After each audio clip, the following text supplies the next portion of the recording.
रुग्ण आहेत, दवाखाना आहे, पण कोथळीत डॉक्टरच नाही। खाजगी दवाखान्यात झाली गर्दी। नेते गावाकडे लक्ष द्या, लोकांनी फोडला टाहो। कोथळीत डॉक्टराभावी रुग्णांच्या आरोग्याची हेळसांड। गावात दवाखाना आहे, पण डॉक्टरच नाहीत।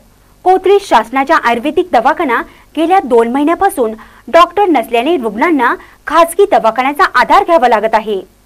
त्यामुळे सर्वसामान्य नागरिकांचा आरोग्याची हेळसांड होत असल्याने आर्थिक फटका बसत असल्याने नाराजी व्यक्त होत आहे।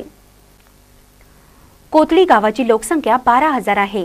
गावात शासनाच्या आयुर्वेदिक दवाखान्यात डॉक्टर BC लांब यांची नियुक्ती करण्यात आली आहे।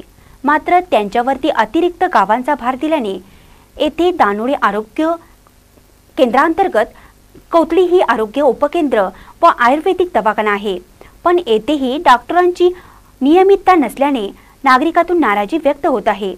त्यामुळे पंचायत समितीचे सदस्य राजगोंडा पाटील यांनी पुढाकार घेऊन दवाखान्यात कायमस्वरूपी डॉक्टर हजर राहतील याची दखल घेण्याची मागणी होत आहे। सभापती मल्लाप्पा चौगुले यांनी यात पुढाकार घ्यावा। महिला बालकल्याण सभापती सौ शुभांगी शिंदे यांच्या मतदारसंघातील हे मोठं गाव, मात्र सौ शिंदे यांनी केलेलं दुर्लक्ष नागरिकांची मोठी अडचण होऊन बसली आहे। सौ शिंदे यांच्या कामकाजाबद्दल कोथळीत नाराजीचा सूर उमटत आहे। महानकारी न्यूजसाठी कोथळीहून संदीप इंगळे।